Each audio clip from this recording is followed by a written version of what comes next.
Welcome, everybody, to the Pro Wrestling Perspectives podcast. My name is John Alford, and this is going to be a fan podcast talking about WWE. And the purpose of this podcast is to present an analysis of pro wrestling from several different perspectives. Myself, I'm a hardcore fan. I read all of the stuff online about it, listen to several podcasts over the course of the week, and then I watch it on TV, NXT, WWE, the SmackDown, Raw, the special events. And I want to introduce you to our other analyst on this show. I'll start off with Chase.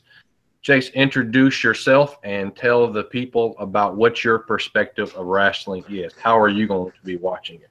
Hello, everyone. My name's Chase. My perspective on the shows that I watch with SmackDown, Raw, and the pay-per-views is I come from a semi-serious perspective on the wrestling. I love it. I grew up watching it. I went away from it for a little while there. I have a 10-year-old son who is into it. So it's now kind of rekindled a relationship basically with wrestling again, watching it with him and kind of seeing how he takes it in and kind of bringing our viewing to this show. Okay, Chad. Yeah, my name's Chad. I would say I'm pretty casual. This time of year though, I get pretty serious. Not real serious, but you just had Royal Rumble, one of the best pay-per-views of the year. You got WrestleMania coming up, and usually the Raws and SmackDowns are a lot better leading up to WrestleMania. So, but for me, I watch. Try to watch the last hour of each event, each night. I'll try to watch more than that if I can. I've got two daughters, so I've got that working against me. I've got a wife that thinks it's just stupid. So Stupid that you're in your car.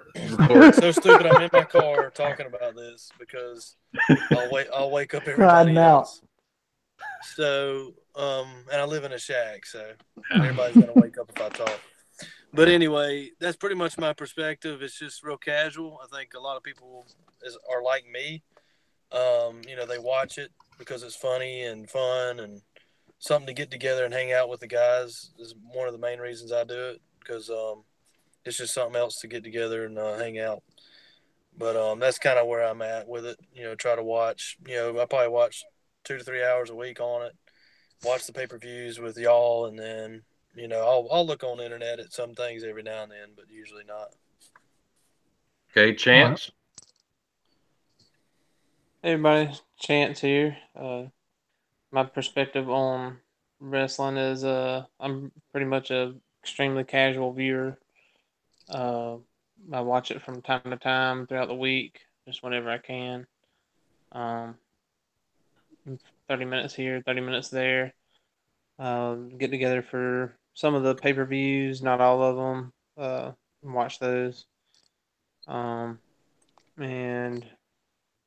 that's really about it. I enjoy a lot of the comedic aspects of wrestling. I think a lot of it's not a lot of it's funny, but I enjoy whenever they implement comedic things into the storylines and into the matches.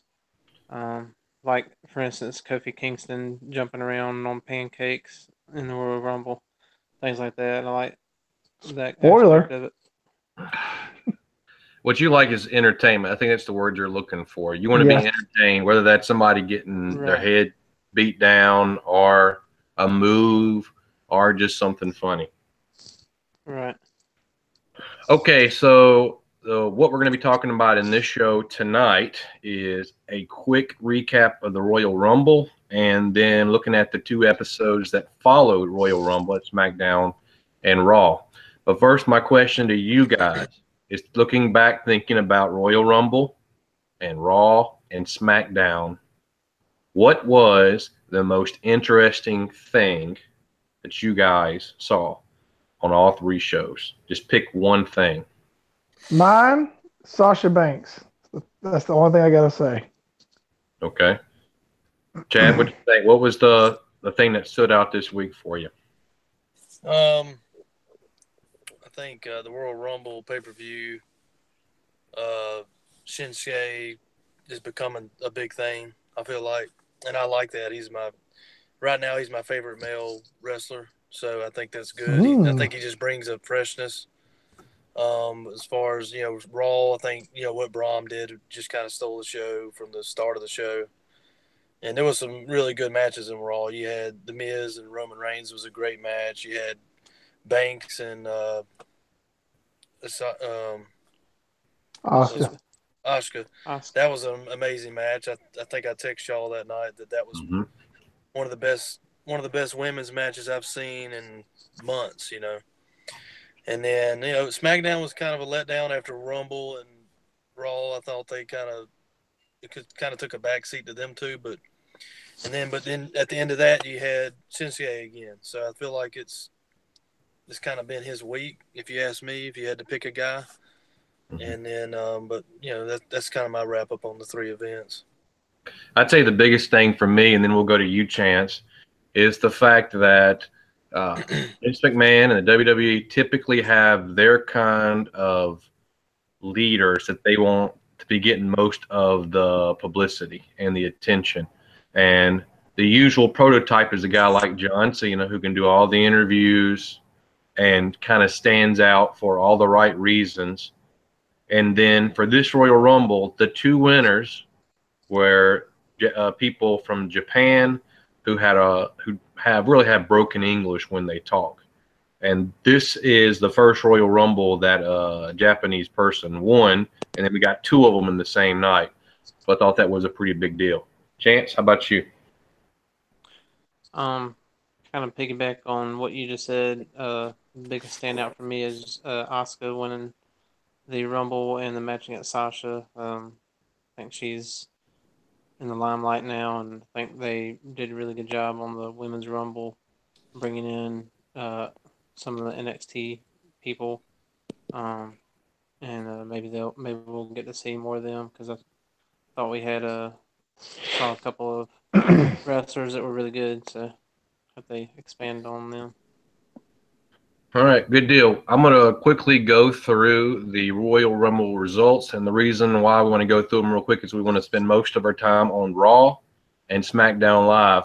Typically, the plan is the Thursday before an event like Royal Rumble, we're all going to give our predictions, and that'll be what we're going to do going forward.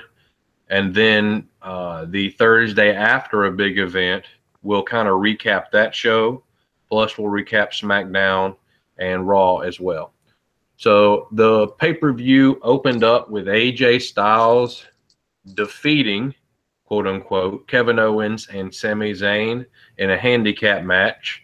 Right now we realize that Owens wasn't the legal man. He was the one that was pinned because guess what? A referee made another mistake in a SmackDown match. Quickly, let's go around the round table here. We're only looking for about, just a few words on this, and then we'll move on to the next match. Why don't you start us off, Chance, and we'll go reverse. You just want me to give my thoughts on the match? Yeah, real quick. All right. I really didn't get to see that match because I was a little late to the party there. But from the sounds of it, it basically meant nothing. So what was the point of doing it? They're trying to put further the storyline, but the storyline is just falling apart.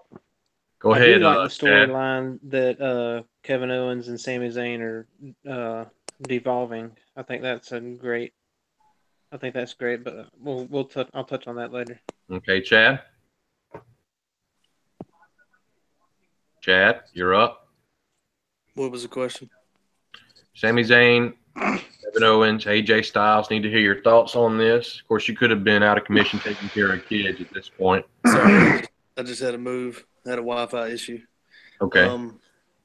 Yeah, I mean it's been outplayed, and I'm glad they switched it up. So I'm glad that KO and Zayn are going to fight each other now. And What's weird though is the people that are supposed to fight in WrestleMania are Shinsuke and AJ Styles at this point, right? So, and they're a tag team, so it's gonna be interesting to see what they do with that whole storyline. But I'm glad it took a little spin because it was, you're talking 2 or 3 months of the same fight. So.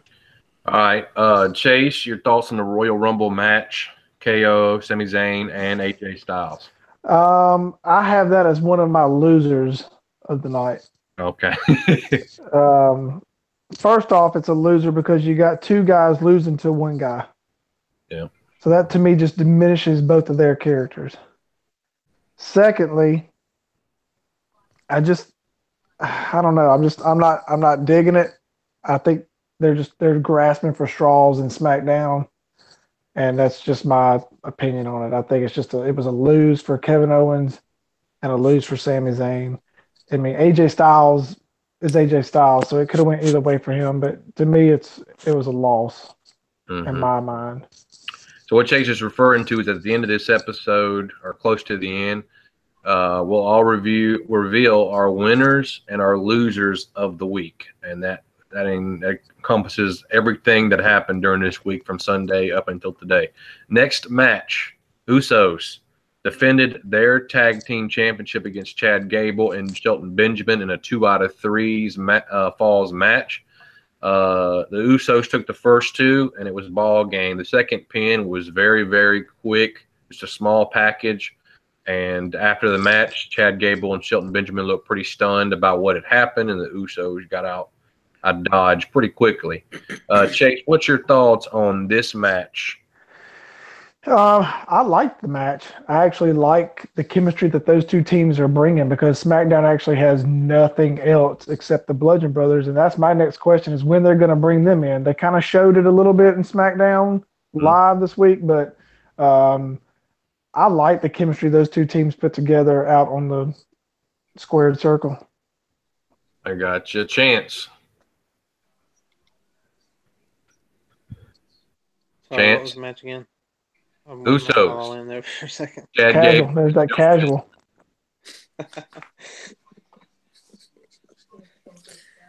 What was it?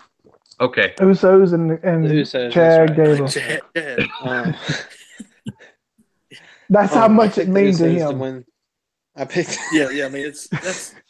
Sadly, I picked the Usos to win that fight. I really like the Usos a lot, probably just because I like the style of character that they are, like the Roman Reigns and Seth Rollins. I just like their style of wrestling, or their not their style really, but the heels, like their outfit, their look, I guess.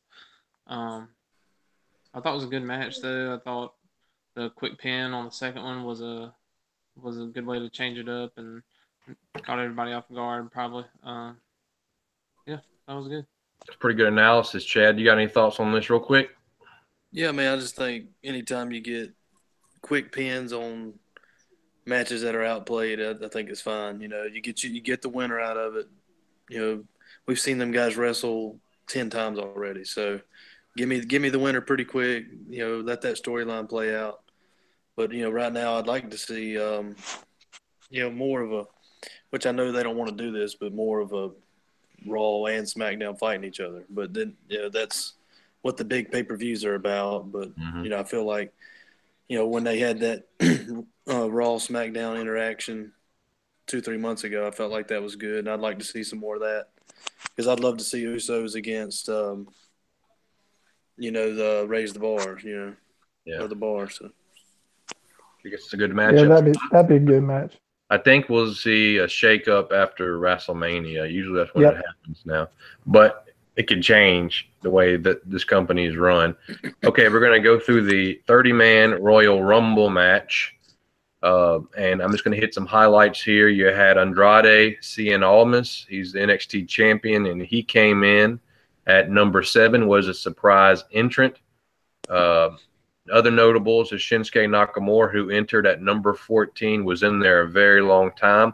This Royal Rumble's Iron Man, which means that they were in there the longest of the one, from start to finish, was Finn Balor. We also had Dolph Ziggler come in, I believe, at number 29 or somewhere around there, and he got put out. He was dead last, wasn't he? He might have actually been. I think he was last. I thought that was kind of a joke, but. Mm-hmm. And so we wound up with Cena, Reigns, Shinsuke Nakamura, and who was that fourth person at the end? Finn was there for a while. Finn. And so I think it was 6-on-6 at one time in a way, like the old guard versus the new kids in town, and they all went at it. Our winner, Shinsuke Nakamura, he wound up being the last one. I think he tossed out Roman Reigns. Let's go with you, Chad. I know this is your boy, and I agree with you. Think about how he's been pushed or how they've written him so far leading up to tonight, the Royal Rumble winning. Do you think that they have done a good job with him? Do you think he's done a good job? I know you love the guy, but overall, what's your thoughts on Nakamura leading up to this and finally winning it? I think they've done pretty well, for me to like him. And I think he's done well for himself. I like his aneurysms, aneurysms. You know what I mean? Yeah, I know what you mean. Kind of are like aneurysms. It looks like he's having aneurysms. Mannerisms, how about that? I like that. So, but that's what makes him, the come on and the way he looks at you, the weird moving he does, that's his lore. That's his thing. I think he does it real well. So I think, they're playing him well. He's playing it great. The interviews in the back I think are hilarious. Mm-hmm. I think usually they screw up with somebody. Yeah. Or they give somebody a loss they shouldn't be giving them, to kind of kill them. I think they played him pretty good. He's played in some matches. Like he's kind of stay away from AJ Styles because they kind of want to work both of them, which is smart because, once they fight and one wins, then the other guy gets put down. So I think him kind of taking over Jinder as the second guy is very smart because I hate a Jinder. I just don't think he's that good. But anyway, long story short, I think they've done a great job with him. So. Chase, have you come around on this guy? You were kind of hard on him to begin with, and I think your idea was I don't see what's special about this guy. Has that changed this week? I'm still gonna say I don't see the character. I mean, I see the character of him, but it's not coming on to me yet. Yeah. I'm more of a heavyweight guy. That's what growing up, what you see your champion is the dude that is the baddest dude in the room. Mm-hmm. And to me, he's not the baddest dude in the room. AJ Styles to me isn't the baddest dude in the room. So it's kind of like, I don't know. I like him. He's a good wrestler. He's good in the ring. Everything he's doing is perfect. And I think like Chad said, they played him right. And hadn't killed him. Mm-hmm. Of course he hadn't had John Cena there to kill his career, but I think they've done a good job with him and AJ both. Chance, what you think? Yeah, so I agree and disagree on those things. I agree that they've done a good job with him and keeping him relevant and done good with his character, just making him different. But at the same time, I really don't care for his mannerisms. I think the whole body shaking and rolling, doing all this around the ring and stuff, I think it's kind of, I don't know, I don't know. I think it's stupid, unnecessary stuff. Which I know unnecessary sell. I think part of the problem is we see this every stinking week, and you guys don't watch NXT, but you would see him come out maybe once a month, and so you were looking forward to that thing. But after you see it every Tuesday night, and it's a quick version of it, and it seems like he's just kind of going through the motions too. Like when you watch him, he's not doing anything timed. It's just like he's not listening to what how the music's working. He's just doing whatever he wants to do. So I've been let down by him. I'm really excited for the Shinsuke AJ Styles match. I'm hoping that they'll give him about 30 minutes and just let them have fun and tell a story. So that's my hope. Next, we had Seth Rollins and Jason Jordan and Cesaro and Sheamus. This bathroom match. It's where you get up, refill your drink, and you have a conversation. Look back. Is that still on? God. Yeah, I know. I'll save it. I'll save it for later with Seth Rollins. I got. Yeah, Seth Rollins to me is what he is. You know, whenever they pumped him up, what was it like? Corporate. 2-3 years, like 2 years ago, when everybody was hurt, when everybody had a torn ACL. Never liked him. I think he's an okay wrestler, but yeah, he's just another guy. He's like Roman Reigns to me, really. Chad stole my thunder. All right, well, I'll just give you the recap chance, and you can come in at the end there. I believe, let's see here. Sheamus and Cesaro performed their finisher to win the title for a record-setting 4th time as a team and record-setting 5th time for Cesaro individually. I think Jason Jordan acted like he had a head injury, which to me is a stupid storyline when all the concussions are going on and people are, killing themselves and other people and it just seems like a bad idea. But that's what the result of it. Give me 2 words to describe this, Chance, because I want to move on from it. Describe what? The match. Are you in the same podcast as the rest of us? No, I'm in the same podcast. What are you talking about? Breaking up on my end. Okay. I think he kind of answered it. I like Cesaro. I like Cesaro a lot. That's it. That's all I wanted. It's more than he said 2 words. 2 words. He likes Cesaro. Yes. Good. We just want any more. The first ever 30-woman Royal Rumble match.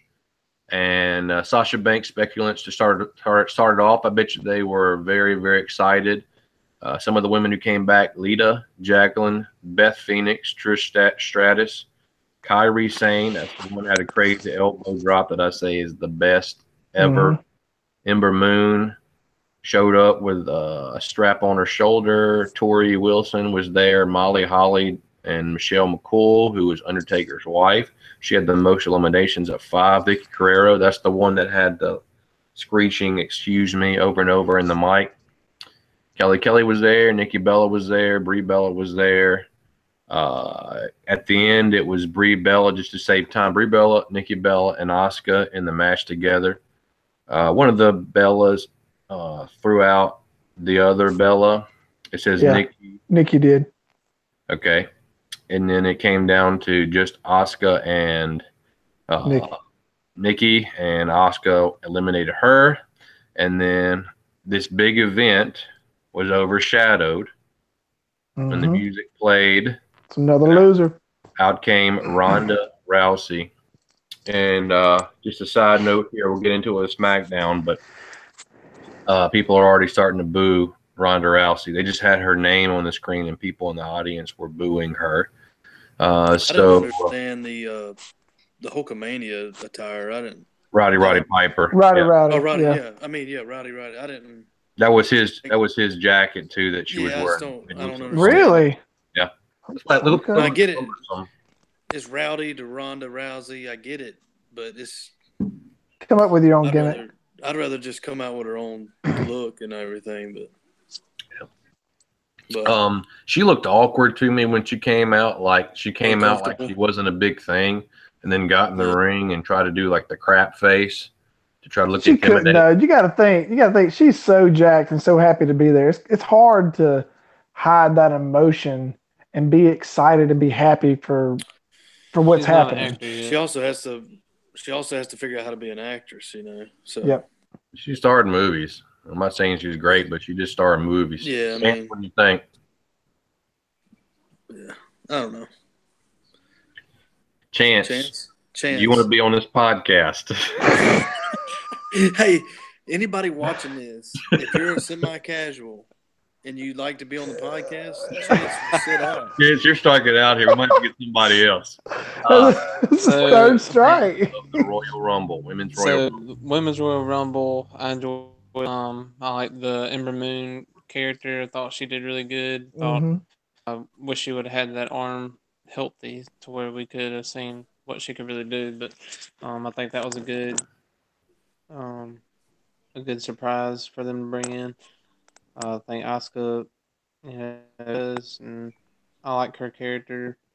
I thought Trish Stratus had some decent moves still to be out of the game for a while.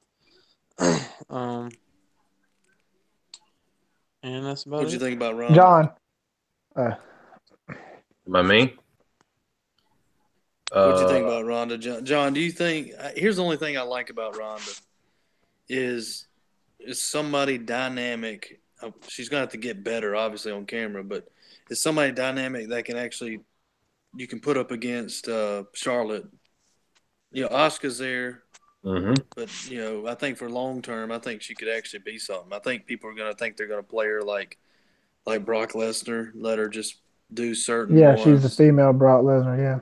Which I could see them doing that because that way when she is there, it's special, and that's fine. But I don't know if she's got that kind of charisma, like Brock does. Or that following, yeah. I think they'll put her in a match that will protect her. Do you guys want the rumored WrestleMania match with her? Oh, I know it. Let me see if I can guess it, John. Let me see if I can guess it. Go ahead. I'm gonna give you what I've heard. Spoiler. Spoiler. It's Triple H, Stephanie against Ronda and The Rock. Yes. Nah. That's the predicted match. That ain't gonna happen. Dave Meltzer's saying that, and he's like 99% right on all of his wrestling. That'd be the worst. I don't know if that's who they'll fight. But that'd be like the saying Triple H. Well, if you think about it. They're going to try to protect her because she don't know a lot. Stephanie and Ronda's going to be like two women just grabbing each other's hair. I mean, Stephanie's never been a good wrestler. Nope. No, but it's so. All right, anyway, John. Triple H and Rock would be cool, but now tell me if I'm right or if I'm wrong. Was Sasha in the Women's Royal Rumble the longest?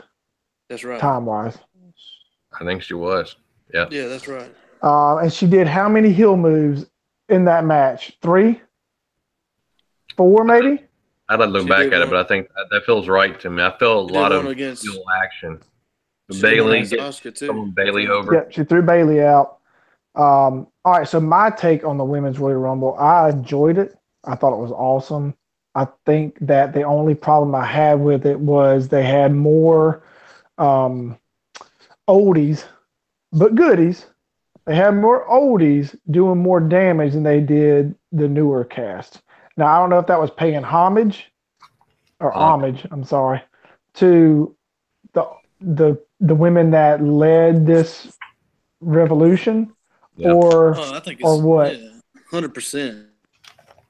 I mean, this is humble, so it's like, okay, let's get a bunch of women in here that deserve to be in this first Royal Rumble. I mean, and they're not going to let some new cat take out Trish Stratus and trash. That ended up happening, but they let them take out a bunch. Which was Sasha Banks. So, and I think that was smart. I mean, that's good, like you said. I mean, it's kind of like a little flare back to the people who got you where you are. I mean, a lot of women that were there, were wrestlers for a long time. So, how about Molly Holly though? That was my surprise of the women's man. She came out. She was legit. Guns blazing, man. Mm-hmm.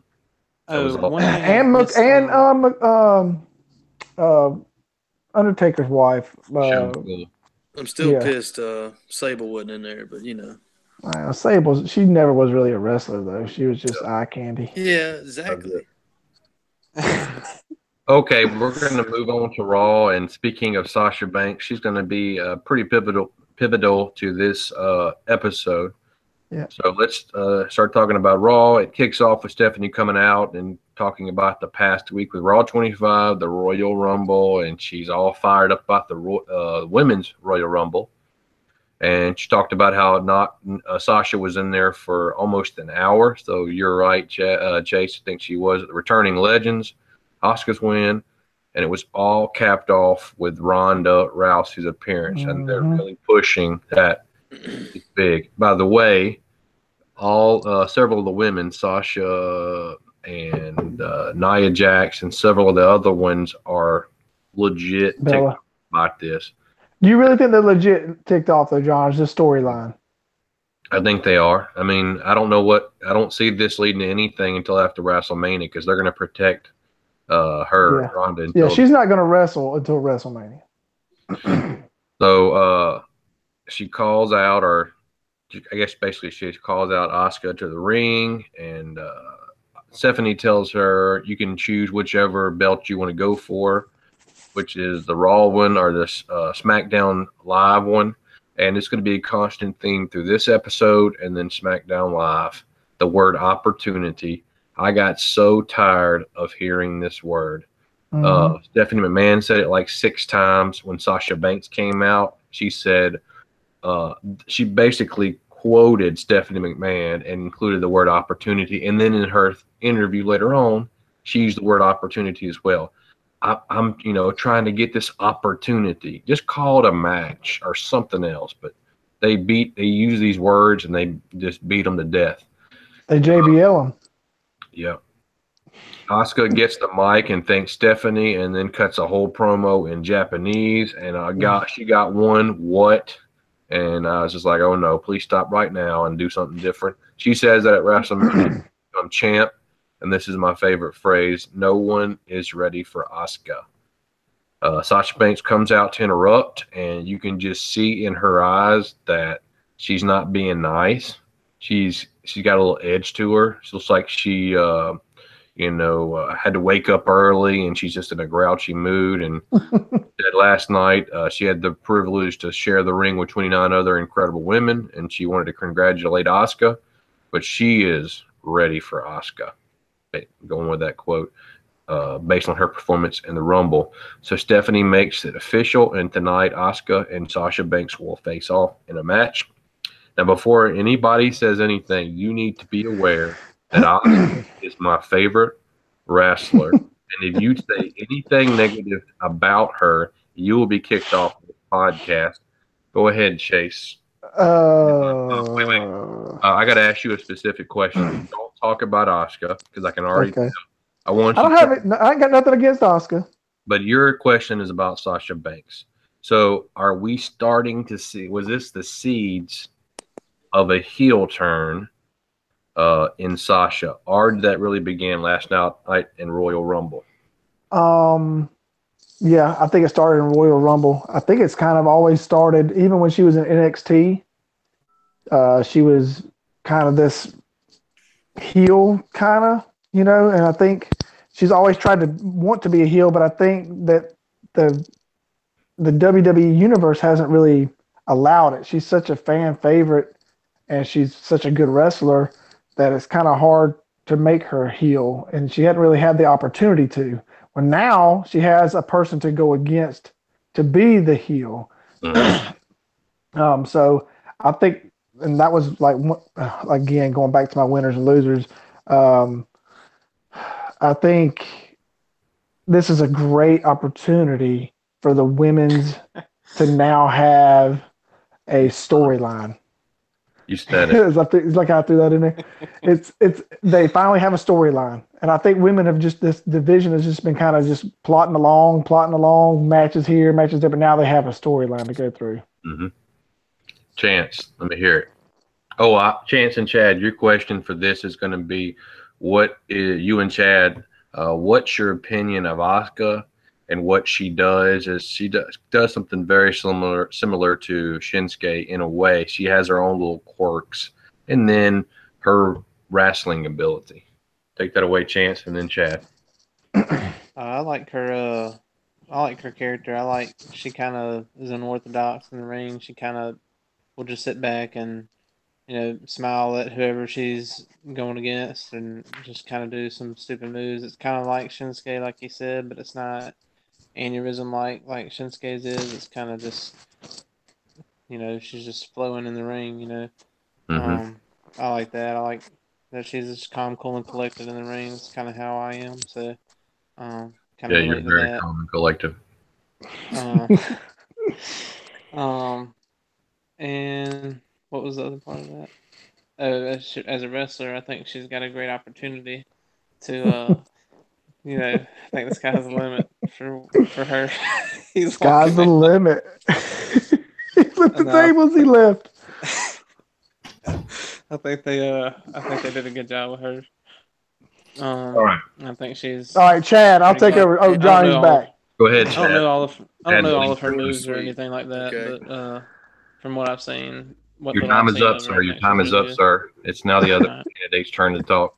I'll make this short and sweet. I've liked Sasha Banks for a while now. I don't know if y'all remember me talking about her 6-8 months ago, but Yeah, I remember. pretty much since Nikki Bella got out of the wrestling. So, and that was not because she was a good wrestler. That's Oh, if you know what I mean. So, I gotcha.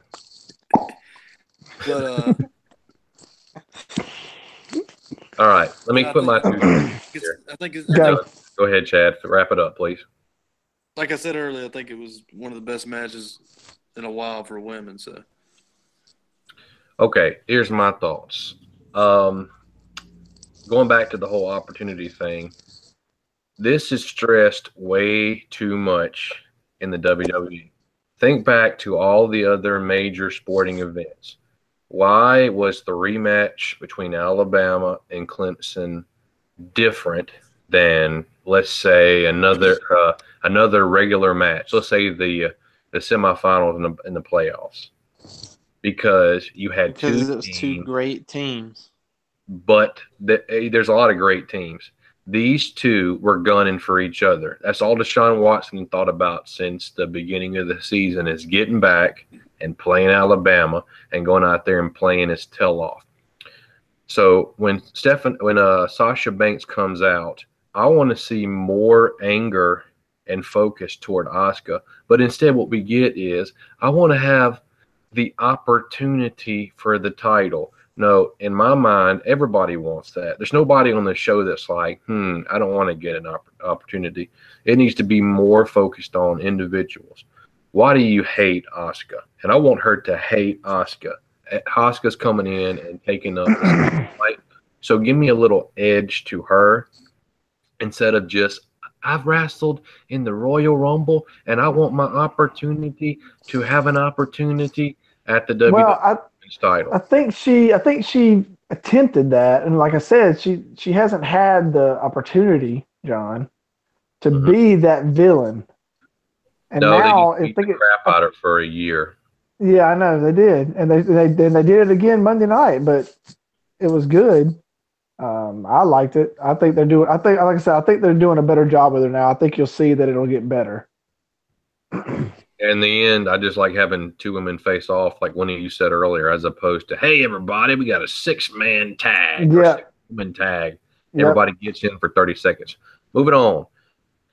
Okay, they're setting up elimination chamber qualifying matches. First up, we had Braun and Kane, and I'm not even going to talk about the match because what this really was a homicide on live. Braun killed Kane, and Kurt Angle yelled at him like it wasn't like, I can't believe you did this. Again. Yeah, like you did last week. I don't know why this happened, because I signed you up for a last man standing match, and I'm shocked that there is one man standing. Chad, let's get your thoughts on this opening match of the Elimination Chamber qualification. I mean, I think it was great. I mean, I think it was like I said at the beginning of the podcast, it was like the show. It was good that they did it at the beginning. Sometimes they do it too much, and then the end's not very good. But I think at the very beginning of the show, you got to have something to get the audience in. So I thought it did that. I thought it was great. I think it's sad to see Kane in this shape, but it is what it is. I think they're trying to build up Braun so big, and because Kane's like a legend, so it's like you're pretty much stomping on a legend to make this new guy a star, but that's happened in the past and it'll continue to happen. But I think it was great. I think it's just keep propping up Braun. So. All right, Chase. I loved it. Same thing like Chad saying. I hate that it's Kane because I love Kane too, but somebody's got to do it, and nobody else is gonna. Nobody else can be that guy to take that punishment and still be able to keep coming. He's the only person that can do it. So that's why they brought him back to build this storyline, and that's your next champ. I mean, simple as that. I mean, the Elimination Chamber to me is going to be.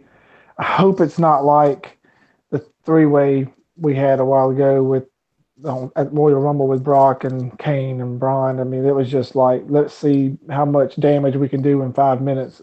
Tell us about the results of that because we skipped over it, Chase. Who won it? Lesnar won it, but like I said, we had trouble with our connection that night when I went back and watched it. I've watched it twice since then, but it was 11 minutes of let's just pull out every table, every chair, and just try to kill each other. Let's do every finisher within a minute, and let's get out of there. I don't know if it was because of what Braun did to Brock with that shot to the face and kind of wobbled him a little bit, and then Brock Lesnar trying to knock him out, and it didn't knock him out. I don't know if that was crazy. That should have been all of ours. Most interesting, our greatest thing from the week is. By the way, go ahead. If you listen to that clip, somebody enhanced the sound on it, and Brock told him to slow the F down because he was moving too quick. That's why he got kicked in the head, is because he was moving at too fast of a pace. Yep. Until Braun gets excited and he starts wrestling real fast, like a fast pace. And them guys are already out of shape. Them two can't do that. So, anyway. Chance. Go ahead, Chance. I didn't get to see any of that match, but all I saw was Kane getting stretchered off. So I thought that was a good thing because Braun Strowman is my favorite wrestler, just because how huge he is. I like guys like that. He's the baddest dude in the room, man. And we forget that the dude's still an amateur wrestler. Yep. Yeah. Right. I didn't see it coming. I'll just be honest with you. When he came out with the Wyatt family, I was like, this guy is a joke. But yeah, I did too. Gotten better and better. After this match, for some weird reason, Corey Graves does a impromptu interview with Braun to try to get him to explain why he did what he just did. And Braun, this isn't Braun's greatest spot right here. To me, these two interviews are the two segments with him and Corey and him and Kurt. He just seemed weird and not in a good way. He said it was his job to be the last man standing. And like in the middle of a sentence, he's like, well, it was my job to be the last man standing. I was actually hoping he'd like throw Kurt Angle against the wall or something. But yeah, or Corey. Yeah. And then he went back to talk with Kurt, and I don't know, it's just his timing was all off. He just basically screamed Angle's face off of it. He's probably still concussed from that brick he got laid across the side of the head. Yep. And Strowman says he should have done more since he was the last man standing, and he will be the last man standing at the Elimination Chamber. And then the saddest part of the week, here comes Matt Hardy. It looks like he has metal legs that can't bend or something, or he's on stilts. And he has a match with his name Elias. He did a little routine before and got some heat from the crowd, but in WWE fashion, somebody plays music, or in this case, Bray makes a laugh, has a laugh on the Tron. Matt gets distracted by it and gets pinned. And let's all be honest here, though, John. Did you actually think Matt Hardy was going to win this match and go into an Elimination Chamber? No. So no way. Elias wins. He is going on to fight in the Elimination Chamber. Good right here. I like Elias. I think there's a lot that can happen from this. He just has to continue to grow. He can't rely just on playing guitar. It's really cool now, but as we've seen, There's things that are really yep. for a couple months, and it gets old. Yep. Starting to get old. But that's your beatdown guy. That's your beatdown guy in the elimination chamber. Yep. He's not ready for it yet, so he'll come out and look good and then not wind up winning the thing. He'll get pinned, but he'll have a good showing. Mm-hmm. Chad, what do you think about this match? And did you cry or what when you saw Matt and his performance? I did. I think that's when I went and took a piss or something. Well, that piss was more interesting than the match. I mean, I'm serious. I don't even. Now, I draw a blank. I love Matt. I love Matt Hardy. I love where they're going with him, and I love the Bray and him, 30-minute laugh off. But no, I like that. Nobody You're not likes cool it. with it?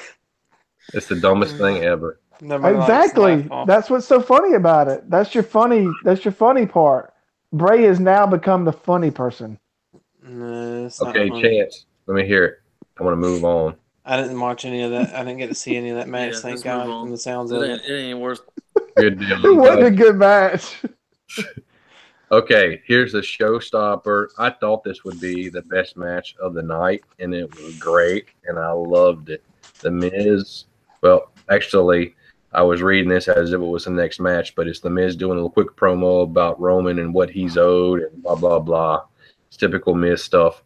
And then something happened to my feed, and it switched back to WCW, an early episode of Nitro right before the NWO debuted. And it was two guys that were short and fat, and they had on black tights. They were wrestling against two other losers, and they called themselves the Revival. And on the other side, you had Rhino and Heath Slater. Nobody cared about this match. That's your snack break match. Yep. And then the promo afterwards, where the Revival shamed us. They shamed us for not knowing about the Graham brothers, and I mean, you're right. It's just like it took up space. Revival were really good on NXT, but I could tell coming up they had zero of what you need to be over in WWE, which is a personality and good looks. They're just not very attractive. Chase, what do you think? Terrible. I can't stand Revival. I can't stand them. They don't have the look. They just don't. It's nothing against them personally. They just don't have the look. I mean, there's nothing else I can say about it, really. Well, I'm tweeting the Revival and letting them know how you feel about them right now. Chad? That is fine. But looking at them, I'm not intimidated at all by either one of them. Chad. That's all you need to say. Chance. No. I mean, I'm just saying that's what you get. Uh-huh. Like when you got a 3-hour show, I mean, you're gonna have some. Yeah, that's true. Some lulls. Yeah, I didn't get to see that either. Okay. Good. So we got. It's not on my rundown right here, but I know it happened because I loved it. You had The Miz versus Roman Reigns, and these last two matches that they've wrestled in were some of the best that I've seen in WWE in a while because of the storytelling in them. Roman Reigns is your brute. He's super strong, and he's the kind of guy that you got to whoop to put down, and that's not Miz, and that's okay. Miz is crafty. He's smart. He thinks ahead, and Roman doesn't, and that's okay. I like that everybody has their own skill set, and that's what got him there. And in this case, we see that in this match. Roman gets his leg hurt early. There was one spot where Miz is leaning up against the rope, and Roman's coming over to grab him, and Miz kicks his leg out from underneath him, the hurt leg. He goes straight toward the figure four. I mean, all of what you saw there is the kind of things that Ric Flair would do. He found a weakness, and he would wear it out. I really liked this match until the end, and it was typical the bad guys helping out the other bad guy and securing the win. Chase, what do you think about this particular match? I'm opposite of you. I mean, I love The Miz. I love he's able to he tells really good stories in all the matches that he does, even like the ones with Cena. And he's doing a good job with this one, but I've seen this match like 5 times already. Yeah, I give you It's that. the same. I mean, Roman Reigns now, you're trying to tell me that Roman Reigns, he's been beat twice now by The Miz. He's lost 3 matches if you count the Royal Rumble. He lost to The Miz to lose his belt. He lost the Royal Rumble, and then he lost to Miz again on Monday night. It's like, what are we doing? What's the point? What's the point? That's my thing. I don't know. Hopefully they're done with it. Hopefully this match Monday night was the end of this feud. That's my take on it. Chance, just a head nod. Did you watch this match?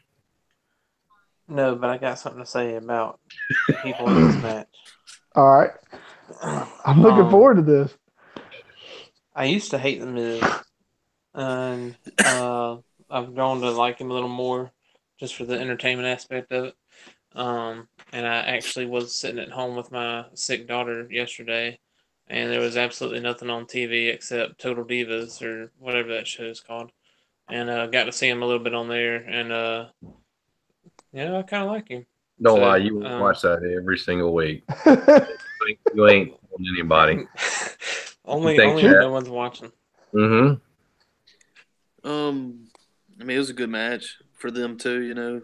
They stuck it in the middle of Raw, so it was like kind of a good surprise. I mean, every time it's pretty. So he's been wrestling forever, and Roman, like you said, I mean, it's pretty cool because they're totally different wrestlers. Like you said, one kind of tries to manipulate the wrestling ring, and the other one just tries to spear you and punch you, and be done with you. But so I think it's a good storyline. I mean, I'm not a big Roman Reigns fan at all. The Miz has just been around forever, and I think he's kind of outplayed too. But for them to fight each other, it works out right now for them. So. All right. Moving on. I want somebody else to talk about and walk us through this Sasha Banks and Asuka match. I heard somebody say they really liked it. Tell me why you liked it. Talking about the back and forth. Which stood out to you? I think that was Chad. You're taking the reins on this one, Chad. This is one of the few matches I watched from start to finish. So, but for me, it was just intense. You watch two guys fight, and it's like it seems like they're resting half the match. You know what I mean? Really, when you get two big guys, it's like they're just laying on the floor. You got 2 commercial breaks in one match. I mean, come on, guys. Like, I don't even know if they took a commercial break in this match. I mean, it was that action packed. Yep. 1 commercial break. There was one time. You froze up, brother. Can you hear me? Yeah. Finish up. Go ahead. We can hear you. So, time that Sasha Banks went to go jump out of the ring onto her, and it looked like she literally lost her it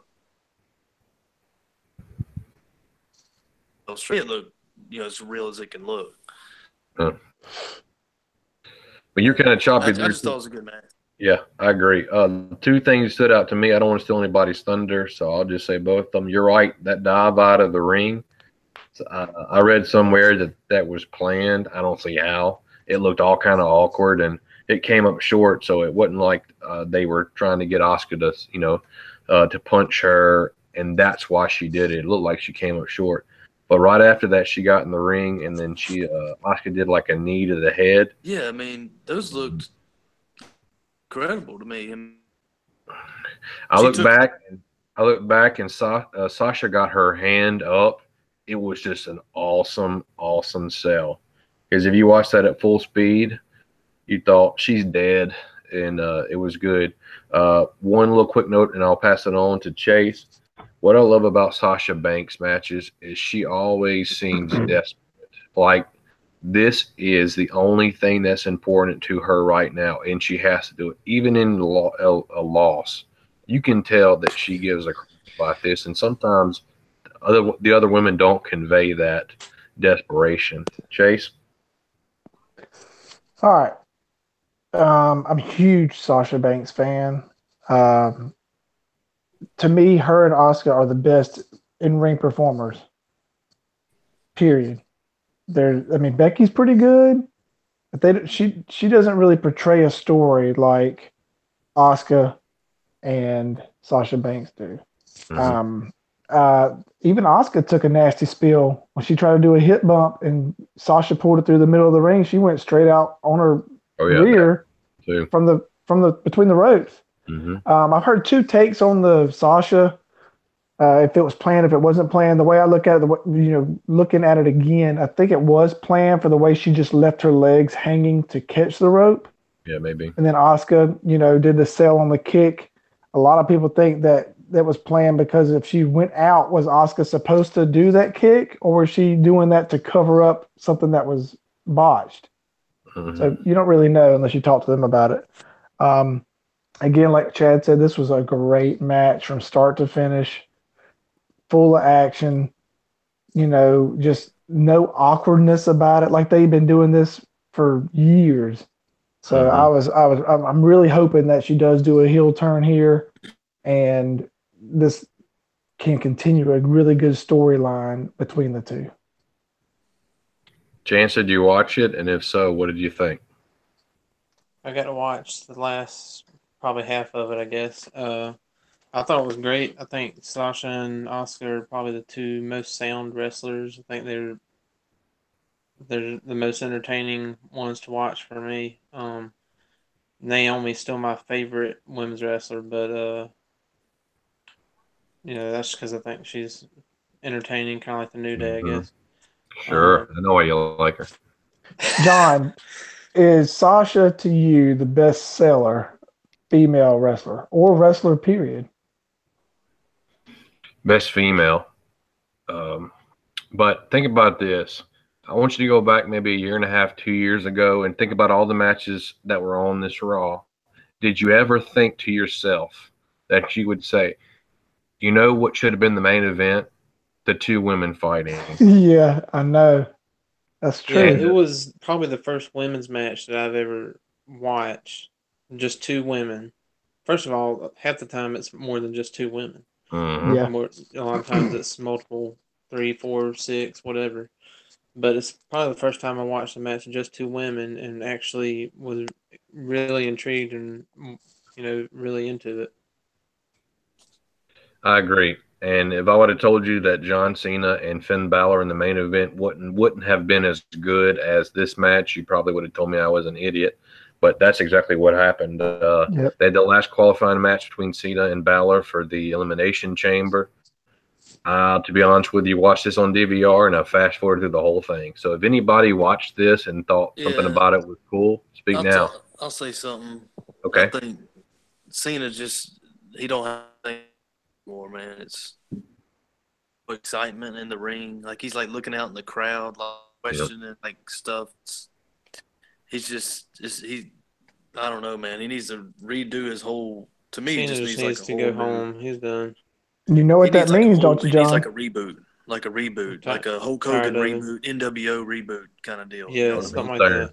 What about it, Chase? What does that mean? You know what that means, right? With him looking into the crowd, complaining about just random stupid stuff, he might go heel.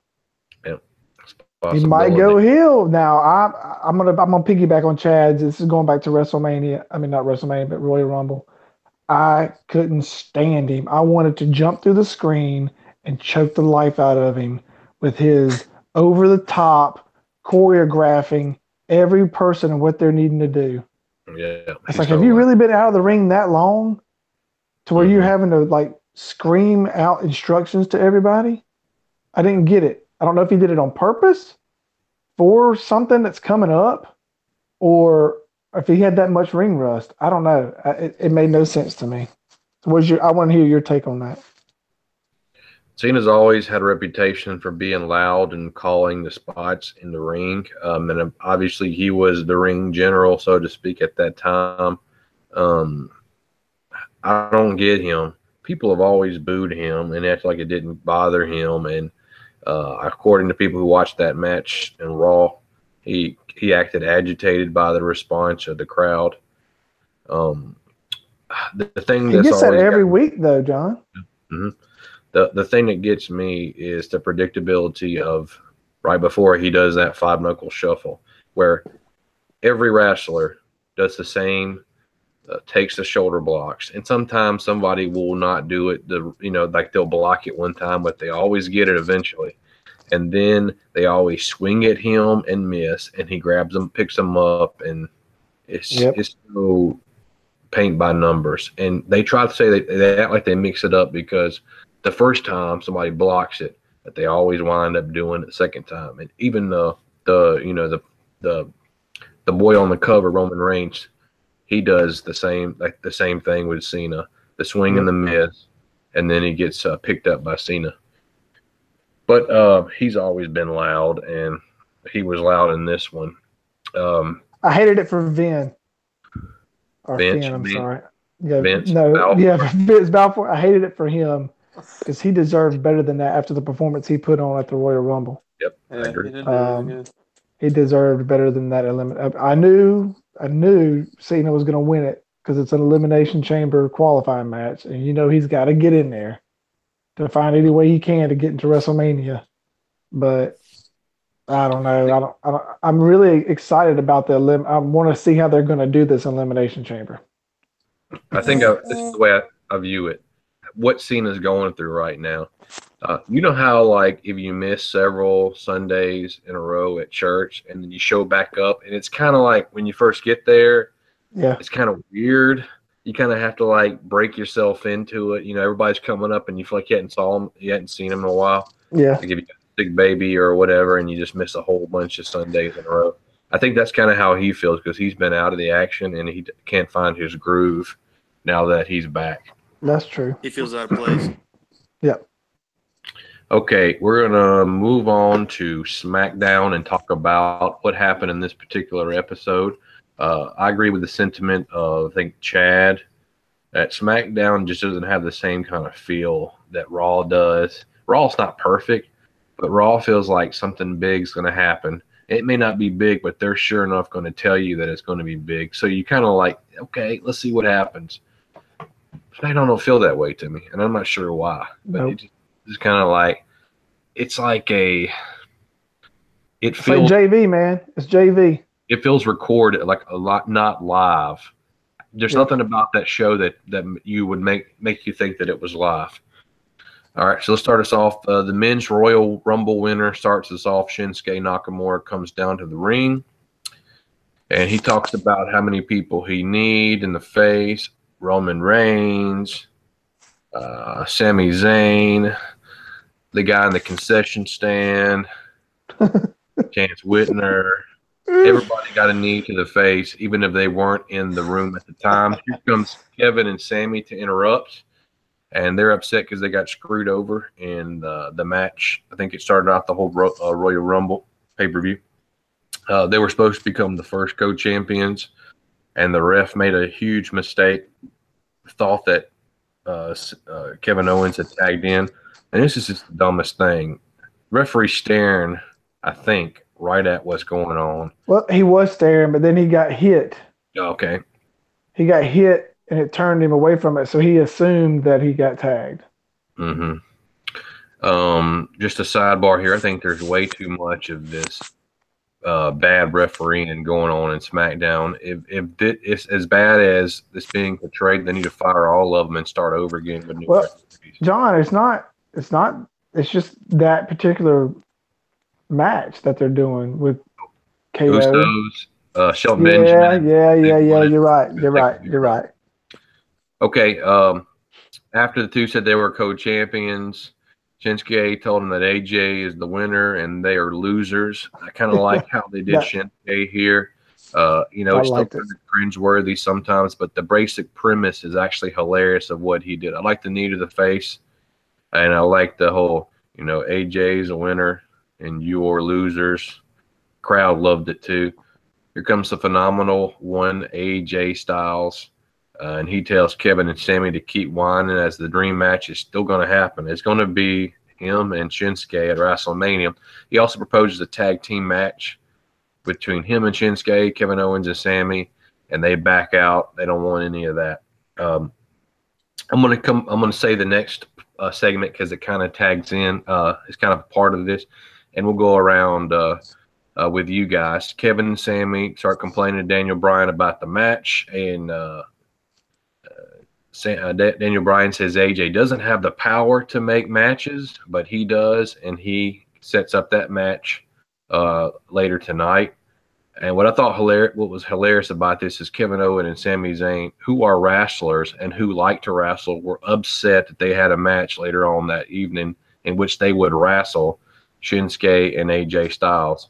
But they do get a chance, an opportunity at a title in a match that's going to take place next week between Kevin and Sami. Okay, Chase, give us your thoughts on this introductory segment by Shinsuke. How do you think he did? And then the follow-up, are you just so tired of this tandem of Kevin and Sami and what they've been doing? I liked the Shinsuke intro. I liked it. I did not like Kevin Owens and Sami Zayn coming down. I wish that it would have just been AJ coming down there and kind of, interacting with him.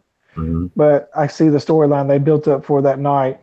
I like what they're doing with it. I like how they're splitting up Sami and Kevin. And I kind of predicted that a couple of weeks ago when I was talking to y'all offline about how it's now Sami's turn to turn on Kevin. Mm-hmm. So that's kind of how I see that going. Chad? Yeah, I agree with what Chase said. I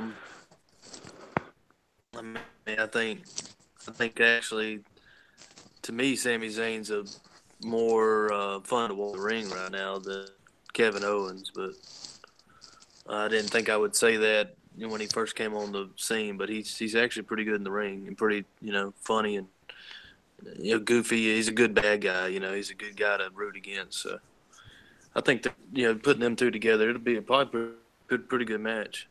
Okay, before we move on, I got a question for you, Chad. I remember when Kevin Owens debuted in the WWE and had that match with Cena. I remember you being particularly, excited about him and kind of blown away by some of the moves that he did.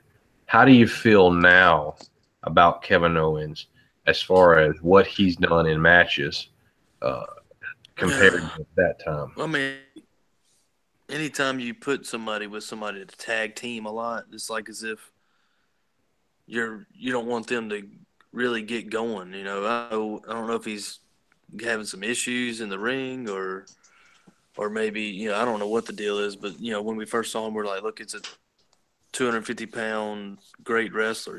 Just Mm-hmm. I don't know if he's injured and just hobbling through it or what, but it seems like he's not really putting a lot of effort into the ring. Yeah, I can't remember the last time he had a good match. I mean, he's wrestled AJ Styles, and none of them were really special at all. So I'm not sure what's going on. Chase, I think Chad kind of nailed it. I wonder if he is injured. I wonder if he's hiding or if he's nursing an injury, because you got to think he was the champ. Mm-hmm. His matches with Cena were awesome, and then he was the champ, and now it's just been like a downhill slope. So Kevin Owens went downhill as soon as him and Sami Zayn made amends. I think it was as soon as him and Sami Zayn made amends. I think it was right before that, but I wonder if they did that for a reason. I don't know. They could have, but I'm hoping this splitting them up will rejuvenate both of them guys. Yeah, it seems like he don't care anymore. Yeah. If you pay attention to his matches now, it's a lot of headlocks and a lot of laying on the mat. And I think that dude was a high flyer, The dissension between the two is just a ruse. I don't believe that they're actually going to separate. They're just doing this to troll everybody. Yeah. We'll see. Well, they'd be just trolling themselves because they suck together. Yes. Oh. Fashion Police and Ascension, they're doing a backstage segment. I really didn't care about this at all. Chad Gable and Shelton Benjamin, the other guys, came up and did this awkward interaction too. They're going to have a match. I think you're right. Whoever's making that noise. That's my thing. Any thoughts on this? I love the Fashion Police. I do love them, but it's like, man, I think that's all they should do. They shouldn't do any kind of wrestling. They should just do backstage stuff. That's the it. show, yeah. Well, what's cool about that is when they do wrestle, it's kind of special. I mean, they don't really do a whole lot in the ring, but it's kind of like, hey, we get to watch them wrestle after seeing these. Anybody else got something outstanding to say about this particular segment? No, I say do away with the Fashion Police. Oh, wow. Now, you cannot tell me. I know y'all remember this. I know y'all remember whenever, what's the blonde one's name? Not Fandango, but Tyler Breeze. Whenever he was laying in the middle of that ring and he rolled from one side, when he was they fought the Usos, I believe it was. That was so awesome. And he rolled from one side to the other to keep him from having to do a frog splash. Was awesome. But now it seems like they go out there and just get beat down every match. Yeah, and it's not comical. Fashion Police. Yeah, I get that. I get they're going to get beat, but give me something funny with it. Don't just go get beat. They need to be like Heath Slater and Rhino. The thing is, I think those guys are actually pretty decent wrestlers. Oh, 100%. They are. But you won't ever know it hardly because their matches don't last more than 3 minutes. Mm-hmm. Yeah. All right. It's a stick. Yep. And moving on, all night long, they had the dumbest thing where these words would pop up on the screen. It looks like somebody got a hold of like a video making software, and it was some high school kids or something. I don't know. But the words would pop up on the screen, whatever was being said, in some type of weird graphic. It got really annoying. And the Usos did this weird walking promo. I know. That was so weird. That was strange. I saw that. And so they came out to the ring, and this might have been now or a little bit later. I don't remember. I'm just going to tie it into it. I thought when they're in the ring or they're heading out, their promos are so good. I'm just so much better than everybody else. You can tell that they care about what they're saying. I think they just give them a mic and they say, "Let's hear what you're going to say." Okay, that sounds fine to me. And you're talking about the lockdown? Yeah, when they went out to the ring. Yeah. I like them. Like I said, I like their charisma. I know Chance likes these characters a lot. I like their look. Mm-hmm. I thought the walking promo was different and odd, but I kind of liked it because it was different. Chad? Just the Usos being the Usos, man. Yep. I'm going to pause right here because this reminded me of something that happened on the Raw involving Brian. Okay, and on the episode of Raw, we saw Brian try to kill somebody, came pretty close to doing it, and then later on, we see Braun and Alexa Bliss doing a cute little promo. Did you guys see the little promo about the mixed match challenge? Yeah. No, so I wish I would have. Who looks like Alexa Bliss to be arrested, and then later on he's like, Yeah. "Does that take you out the seriousness of what should be serious?" Yeah. I know. It don't to me. Let's ask Chance. What do you think, Chance? What was the question? Okay. I didn't see it. So when you saw Chance do that, Brian do that silly promo with Alexa Bliss after he had tried to murder somebody. You didn't see it, did you? See here. Son of a. How about you, Chad? What did you think? They could have kept him, and like had Alexa Bliss even scared of him. That's what should happen. Yep. I think that's what the angle they should have went. They could he's an actor and now he's just being normal. They've done that promo though. Have they? Yeah, they've done a promo where she's kind of like scared to speak, and I'm just saying. I get it. I understand what you're saying, John. I get it. Or just don't let them do a promo.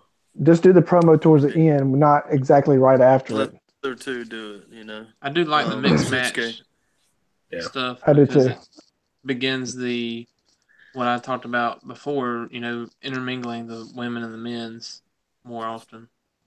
Maybe that'll Braun should never smile, in my opinion. He should never be having he should never unless he just killed somebody, he enjoyed it. All right, so moving on. Let's see, the Usos head to the ring. We just talked about that. They talked about how they clean sweeped American Alpha 1, and then they just did that 2. They pretty much beat everybody. The Bludgeon Brothers come out, and they have a squash match against 2 jobbers. The Bludgeon Brothers, it's just a dumb. So stupid. I mean, it's so That stupid. match was stupid. The match is stupid. I get it. But are y'all telling me you hate the Bludgeon Brothers? I do. I hate what it. they're Oh. doing with the Bludgeon Brothers. I think those guys can be legit. Luke Harper's But awesome. they just have no personality, I guess. Think about it. Their costume or their outfit looks stupid. They come out of the ring, and then their whole gimmick is that they're bludgeon. They think about hitting somebody over the head with a hammer, and they can't use those, so they leave them at the ring, at the side of the ring, and it's just. I like them. I like them. I like they're using them. This looks like something that your son would like. Nothing against him, but it's like a kid type thing to where. Well, that's what they got to go after now. I need for you to tell us, find out how Braxton feels. Obviously, he's asleep right now, but we need to find out Braxton's opinion. I'll get him on here next time. Okay. Ty Gillinger comes out and to tell Shane that his opportunity from him last Sunday during the Rumble, but Baron Corbin comes in. He complains about whatever. He's always complaining about something, and so it sets up a match between Ty and Corbin for later on in the evening. Nothing special here, but if you want to talk about something involving these two, we can talk about it when we get to the match. Renee interviews Charlotte, and I hate Charlotte promo. She just kind of talks so slow and draws things out. But luckily, the Riot Squad comes out and put the beat down on her to the point to where, she's done. And that will lead into something else. But first, can I get you guys' opinion on Charlotte and her promos? Am I the only one that thinks that they're just garbage the way she talks? Chase? Me, I'm a Charlotte fan, so I can't say anything really. Just I don't know. I'm indifferent, I guess. I could take them or leave them. Okay, Chance. I liked Charlotte until we saw her live in Mobile a few weeks back, and I just didn't get a good vibe from her. She didn't put off a great persona, and ever since then, she hadn't really done much since then, and I don't know. I don't really care for her anymore, and therefore I don't really care for her promos either. I'm kind of with you. She's just kind of blah. Okay. Yeah, to me, she's kind of just coasting right now. So, when she first came on, she was, you can tell she cared and loved it and worked her butt off. Now she's just a champion, kind of coasting, and she's never been a good talker. So she's no Ric Flair, that's for sure. You think she's injured too because she hasn't wrestled in a while? SmackDown's weird the way they do women. We hadn't seen Carmella in a long time in a ring. And seen Charlotte. Speaking of that, she came out and tried to. Awesome. It was an awesome segment. So I didn't love that the whole ref was laying there and all, but I kind of thought it was cool that she came out and all. But it was an awesome segment. Another ref in SmackDown. Yep. You're right. Well, I thought Ruby. I thought I guess that's the Riot Squad. Ruby. Yeah, Ruby Riott. Yeah. I thought she did a good job. She cut a good promo coming into the ring, talking down Charlotte and talking how she's the same. She said something. I've seen different versions of you every step of my. I thought that was an awesome jab at Charlotte. Mm-hmm. All right, we missed this, but they did have a U.S. title match qualification. Some sort, Jinder versus Rusev versus Zack Ryder versus Kofi Kingston. Yeah. A lot of back and forth, but Rusev is getting cheered, and the way they portrayed him in this match was as if he was a good guy, which is kind of shocking because usually they hadn't done a whole lot with him, and if they did, it would just be he'd be the bad guy in the match. I did find this hilarious. So you can cheat, and the referee your manager can cheat for you, and the referee won't ask the manager to leave. All kind of crap happens in a match, but don't you dare spill the pancakes, because after that happened, he kicked everybody out of that by ringside, and they're serious about that. Don't waste pancakes on this show. All right. Again, back to the referees in SmackDown. Mm-hmm. Maybe they're building a storyline on. They need to go away. Yeah. The only good part about them was the Royal Rumble when Kofi Kingston was walking on them. Chad and Chance, we'll go with that in that order. What is your opinion on Rusev? What do you think about his character and about how he's portrayed? I'm just kind of about him. I mean, I think he's actually a really good wrestler for his size. I think the whole Russian thing, they could have played on, but he just didn't really take. And then they let Cena beat his butt a bunch of times too, so which didn't help his cause. So I don't know. I mean, I like him. I mean, out of the four that were there that night, I think he's the better wrestler, and they want to push. So, Chance.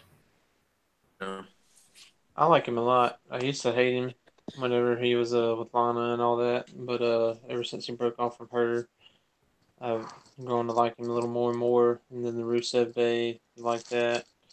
I like him. I think he's a charismatic guy. I think he's good for the show. I think he's got a growing following.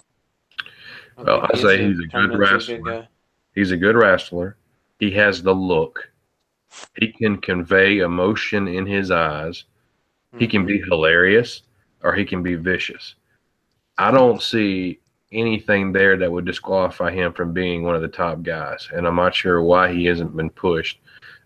Chase, I have two things for you. You can give us your opinion of Rusev, and if you think they are turning him into a baby face, and also Bobby Roode on commentary here. How do you feel about the Bobby Roode character now that he's been on SmackDown for a while, and Glorious gets played every single week? Go ahead. I thought that was kind of weird too that they played Glorious after Rusev won the match. I thought that was kind of weird, but back to your question on Rusev, I agree with what y'all were saying with Rusev. I've always liked Rusev. I think he kind of got a bad stick of being the heel against Cena, which people hate Cena and like Cena, so it's kind of a weird vibe. And so that right now they just last year they just kind of played around with him. But now you're telling me he's trying to go face, but you're putting him up against Bobby Roode, who everybody loves. So what do you know what I mean? I'm kind of thrown off. I like where he's going with Rusev Day and this. I like that. But I like Bobby Roode too, so it's kind of like, what are you doing? He's going to turn heel with that match. That could be. That could be. Good call. But I don't know why. I mean, he's doing so good at right now. I mean, at least he ain't been there that long, really. He just don't have the character to me to stay and be. He has Glorious, and that's it. That's all he has. You're right. Well, I believe that they're pushing Rusev when I see it. He looked good this match, but it don't mean anything because he's looked good in several matches, and it was like, yeah, and then they squash him. Yep. So that's the way that match bared out. Rusev. All right, wait, I got one thing to add to this match. Okay. Y'all give me y'all's opinion on gender. I know a lot of you don't like gender. But how do you go from being the champ to now you're a punching bag in that match? It's a good point. I don't get it. I'll start off. I think he's an okay wrestler. I think he's just a big body. And I think he does have a good character as far as the modern day Maharaja. And I think he works best in solo matches. one-on-one with his entourage there. Kind of like when he was doing with Randy Orton. I mean, him and that Randy Orton fight when they had the giant Indian cage, whatever that thing's called. Structure. That fight was really cool, but I don't know where you go from that fight. I mean, that's my point. As it gets, I guess. It's like he wasn't even in the Royal Rumble. Yeah, he was in there. It's like he threw New Day out. Remember? Was it? Oh, that's right. Thank you, Chance, the casual he was fan. in there, like number 20 or He something. threw out all the New Day. That's I thought you were making a point that he didn't do a whole like his. Yeah. Flashing. He was there, but he wasn't there. Wasn't exactly. They didn't focus on him like they should have. No, he was. I just don't see how you go from being the champ and then, a month later you're nobody. Yeah. Kind of how Kevin Owens did. Seth Rollins. And then Seth Rollins. That's another point I'll bring up later. Is just. I just think Jinder's kind of awkward. He's like Charlotte as far as like his build. Like he's long legs. Yep. Like he's just kind of awkward in the ring. He's just a freak, Yeah. Ty Dillinger, just to wrap up, Charlotte thought Carmella thought she was going to cash in. She wound up kicking the referee in the back of the head before anything could actually be official. And so by that time, Charlotte had woken up. I guess that's the right English. And because of that, Carmella took her briefcase and went home. So there was a nice back and forth between AJ and Shinsuke in the back. AJ's wanting to talk about game plan, what they're going to do out there, and Shinsuke is saying, "I'm going to beat you at WrestleMania." He says it like 6 times, and AJ's like, "Are you messing with me?" And it's just you could hear the crowd laughing, which is a pretty cool thing. That they're still believing in Shinsuke and finding him hilarious in what he says. Any thoughts on that? That stand out to you? Okay, cool. I skipped through it. I didn't even. It was so cool. Ty Dillinger versus Baron Corbin. Ty Dillinger comes out and he has, to me, 0 charisma, and he's beating down Baron Corbin. Baron Corbin rallies and puts on just his finisher at the end of days. Chase, what can they do to make Baron Corbin more appealing? I know they can only do so much, but what can WWE do that might make a difference? To be honest with you, John, I don't see that much more they could do with him. He can't go face. He don't have the look for that. He can only be a heel. Mm-hmm. He does a good job at that. It's just nobody's clinging to him.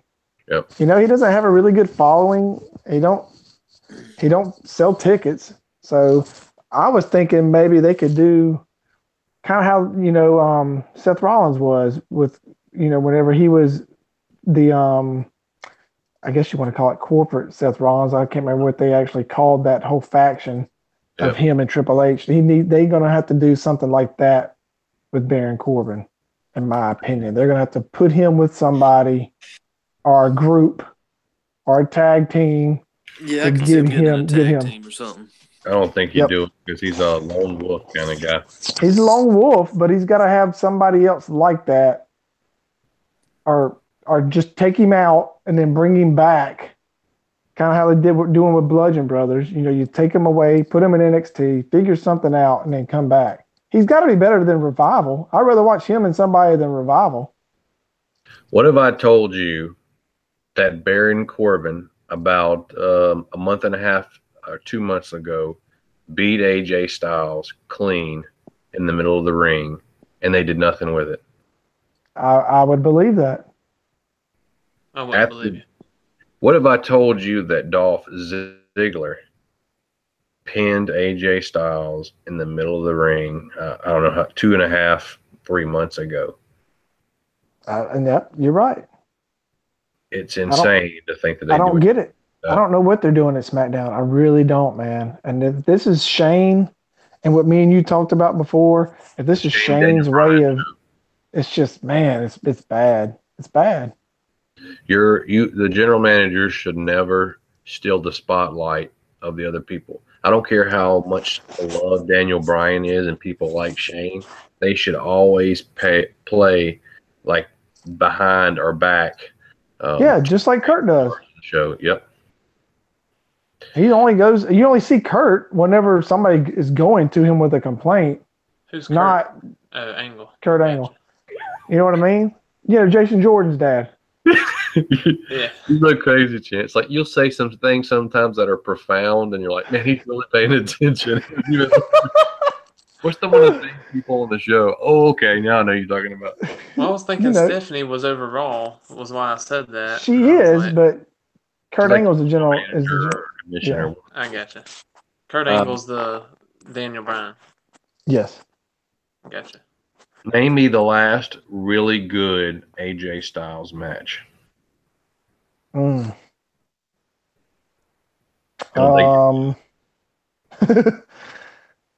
man. Hopefully we'll get a good one with him and Shinsuke. Yes. We will get a good one. Who was he beefing with before? It was Jinder, right? That's the problem. And who was before Jinder that he was going against? Kevin Owens, I believe. And those are awful matches too. It's just that SmackDown doesn't have anybody. And they killed the program. Really think about it. Jinder Mahal fighting against everybody and him beating everybody, even if it's by cheating. And he beat Randy Orton like 3 times in a row. Yeah. They don't use their heavyweights like Raw does. I mean, even though it's Brock Lesnar, he just don't fight. There's not many good heavyweights in SmackDown. Nope. I'm thinking about it, right? Like most of those guys are AJ Styles, Shinsuke type guys, and that's my beef with SmackDown. The next best heavyweight would be Rusev, wouldn't it? Yeah, Corbin. Okay. Yeah, Corbin was really. Now, hey, John, that's not a bad idea. If you turn face on Rusev and have him and Corbin, that's not bad. I like that. That'd be a good match. I think or good. Problem is they'll have to. They always have to do 2v2s and 3v3s to get people's face on TV. So you got to wonder if they want to spend the time. But speaking of face, you're like really close. Oh, he's in, babe. He's all in. Can you see me now? Hey guys, can you see me? Finally, we had the match to wrap up. AJ Styles, Shinsuke Nakamura versus Kevin Owens and Sami Zayn. And Kevin Owens and Sami Zayn were following up on their tension from all night long. They know they have to face each other next week, so their relationship is tense. I would say at this point, Sami Zayn leaves the ring like twice and finally leaves for good and watches Kevin Owens get beat by either AJ or Shinsuke. I can't remember who did the final move to him. I can't remember either. I was watching the promo he was cutting in the back while it was happening. And so he says they're still buddies, but next week he's going to be the one that wins it. So that match was basically just for storyline. Yep. Just throwaway matches, and you got to have those. I'm not gonna fault them too much. Here's the deal: you got 2 hours of programming you have to come up with every week, and the writers of that show have a very difficult job. Game of Thrones, Breaking Bad, Walking Dead, they got to come up with like 10 episodes, and then they can. But Raw does 4 hours, John, and it's still better. 3, you mean? Well, yeah, it's 3. It's still tough though. I don't blame them for not doing a whole lot of great TV, but they got to do better than what they're doing, especially on that show. And when they first started with SmackDown Live, it was so good, and you had all these cool matches, and you look forward to the competition that was going to be on that show. And it's not done that. Shane and Daniel Bryan are two the big stars on here, and the fight between those two is overshadowing everything else on the show. And everybody else is playing a part in their greater storyline. I don't really care for that, especially now that we're going on like a 1.5 or 2 months that's still going on. My thing with that match was it was just over the top animosity between the two. Yep. That was my problem with it. And I like Sami Zayn. And I like the way that he plays off of Kevin Owens in the like the promos they do. But I just don't like Kevin Owens anymore. I hate it, but I don't like him wrestling. Nope. It just doesn't look good. When you're not doing cool moves, you're just a fat guy. That's pretty much what he is. That's a good analogy, John. You're right. You nailed it. When's the last time you seen that him do a powerbomb? He got that. He tried to do one and it got spoiled. But John made a good point. His last couple of matches, he's been laying around, headlocks, hip grips, just nothing really. Tackle and grapple, baby. That's it. All right, let's move on to our next segment. We're talking about winners and losers of the week. Chase, you already gave us half, I believe. Tell us about repeat that for us and give us the other category too. And you got to tell us why too. You just can't come up with it and say that's it. Go ahead. All right, so I'm gonna try to be as quick as I can with them. Royal Rumble, my winners. You want winners or losers first? How you want to go? You want to go losers first? Just do one for. Let's shoot around. You just do your winner and loser for Royal Rumble, and then I'll move on to somebody else.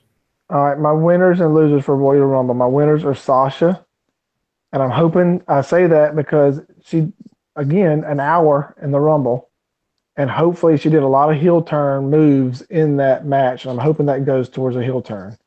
My other winner is Finn Balor.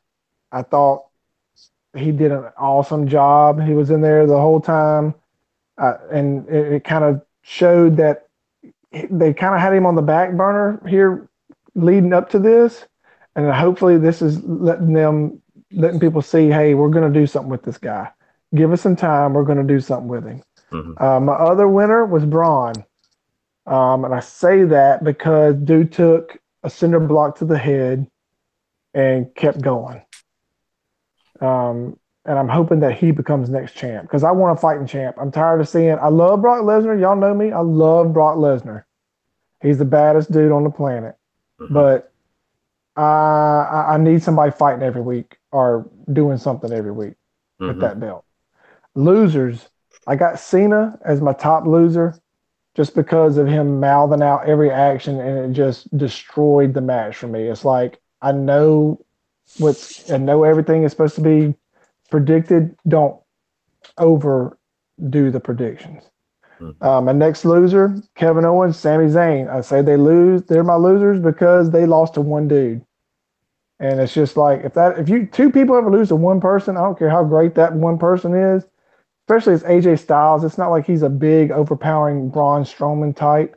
He's just a high flyer, and he beat you. He beat two people. So, and I believe they were even cheating one time in that match. I think he kicked him in the head whenever AJ came off the rope, and KO hit him in the head. So, you're cheating and you still lose.